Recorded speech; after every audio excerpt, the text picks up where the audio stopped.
नमस्कार, मैं हूं आकर्षण उपल और इस समय आप ये सीधी तस्वीरें देख रहे हैं IBN 24 पर।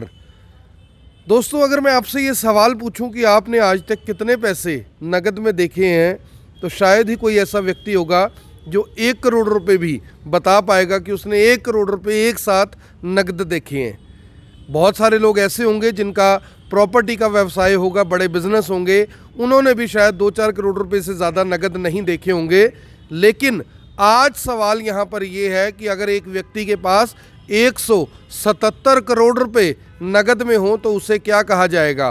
क्या उसे कहा जाएगा कि वो काले धन का व्यापारी है, या उसे कहा जाएगा कि वो कुबेरपति है? कुबेरपति इसलिए क्योंकि ऐसा कहा जाता है कि जो धन दौलत का राजा होता है उसे कुबेर कहा जाता है। लेकिन भारत के अंदर जिसे गरीब देश कहा जाता है, वहाँ पर किस तरह से 177 करोड़ रुपए की नगद राशि अपने घर पर रखकर बैठे एक व्यक्ति जिनका नाम पीयूष जैन बताया जा रहा है, जो कि परफ्यूम लगाते हैं ना आप, परफ्यूम व्यापारी बताया जा रहा है। यानी कि परफ्यूम बेच कर 177 करोड़ रुपए की टैक्स चोरी उन्होंने की, ऐसा फिलहाल जानकारी में सामने आया। जो कि यूपी के कानपुर के रहने वाले हैं। उनके कानपुर और कन्नौज स्थित निवास पर जब जीएसटी की इंटेलिजेंस टीम ने छापा मारा तो उन्हें जानकारी मिली थी वहाँ पर कि वहाँ पर कुछ करोड़ों रुपए का जो अमाउंट है वो मिल सकता है। टैक्स की जो चोरी है उसके उनके पास सबूत है कि जीएसटी टैक्स की जो चोरी है वो करते हैं, नकली कंपनियां बनाकर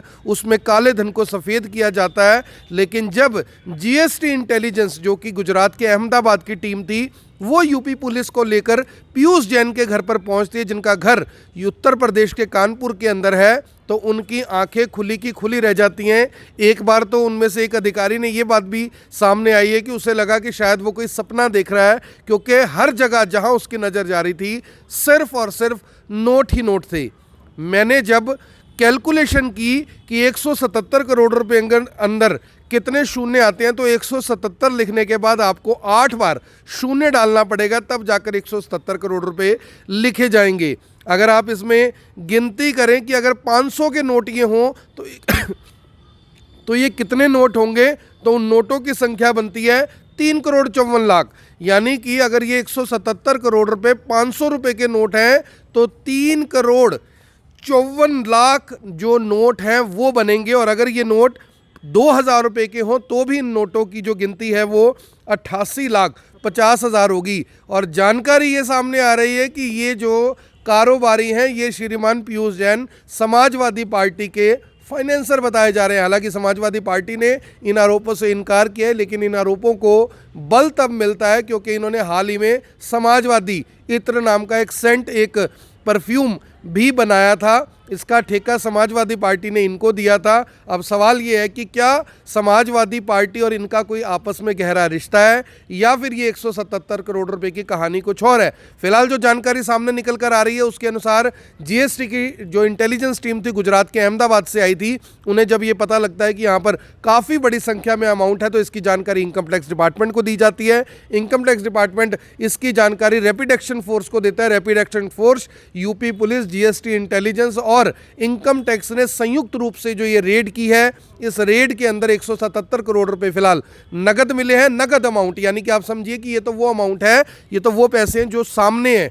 ऐसे कितने ही पैसे होंगे जिन्हें इन्वेस्ट कर दिया होगा, किसी और ठिकाने पर लगाया होगा, कुछ लोगों को दिया गया होगा। यानी आप समझ कर देखिए 177 करोड़ रुपए का ये जो अमाउंट फिलहाल आप देख पा रहे हैं, इस 177 करोड़ रुपए की क्या कहानी है। कहा गया था कि नोटबंदी के बाद जो काला पैसा है वो खत्म हो चुका है, अब सिर्फ सफ़ेद पोस्टों का पैसा ही बैंकों के अंदर है। लेकिन इस 177 करोड़ रुपए से ये लग रहा है कि जो नोटबंदी थी वो कहीं ना कहीं यानी कि नोटबंदी के बाद के जो दावे थे वो कहीं ना कहीं झूठे साबित हो रहे हैं। और ऐसे ना जाने कितने ही व्यवसायी होंगे जिनके पास इतना बड़ा अमाउंट होगा। यहाँ से आप समझ कर देखिए कि पहले आरोप ये लगते थे कि नेताओं के पास काला धन सबसे ज़्यादा है, व्यापारियों के पास सबसे ज़्यादा है। किसी नेता से तो इतनी बड़ी रिकवरी आज तक नहीं हो पाई, लेकिन एक व्यापारी जो कि परफ्यूम बेचते हैं उनके पास से 177 करोड़ रुपए मिलना अपने आप में बड़े सवाल खड़े ज़रूर करता है। यहाँ पर फर्जी जो बिल हैं उनकी भी जानकारी सामने आ रही कि फर्जी बिल भी यानी कि काटे गए हैं। कन्नौज और कानपुर के अंदर इनका मकान था। और सबसे बड़ी बात ये बताई जा रही है कि 36 घंटे लगे उन लोगों को नोट गिनने में जिन लोगों की ड्यूटी लगाई गई थी, 13 मशीनें स्टेट बैंक ऑफ इंडिया से मंगवाई गई, आसपास के बैंकों से मंगवाई गई।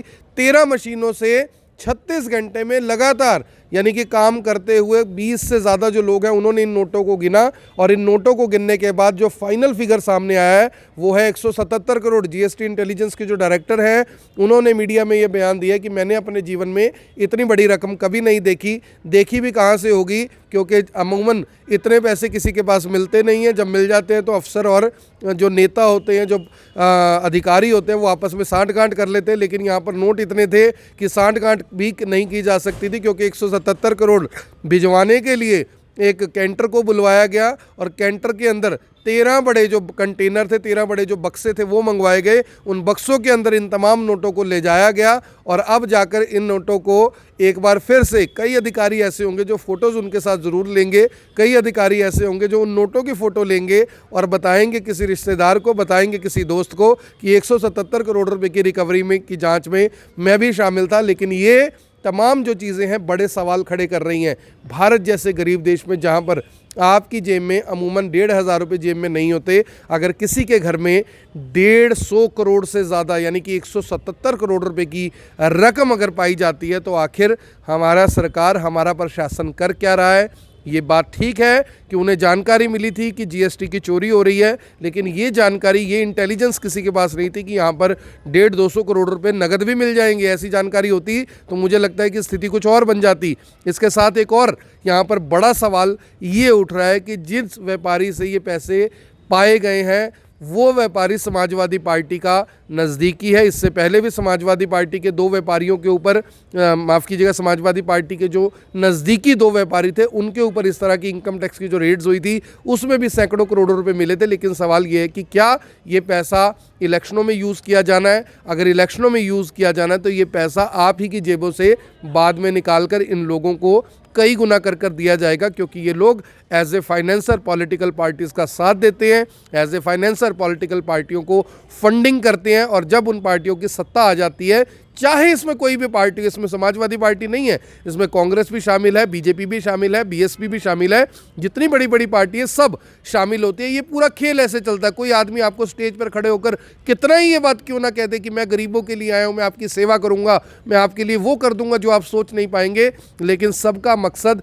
सिर्फ और सिर्फ पैसा है। ये बात मैं नहीं कह रहा, ये बात सब लोग जानते हैं, सब लोग पहचानते हैं, लेकिन लोगों के पास कोई विकल्प नहीं है, क्योंकि भारत जैसे करप्ट देश के अंदर, भारत जैसे करप्ट नेताओं के अंदर, वहाँ पर आप यानी इस तरह की सोच रखना कि मुझे कोई ईमानदार नेता मिल जाएगा, ये कहीं ना कहीं बेईमानी ज़रूर है।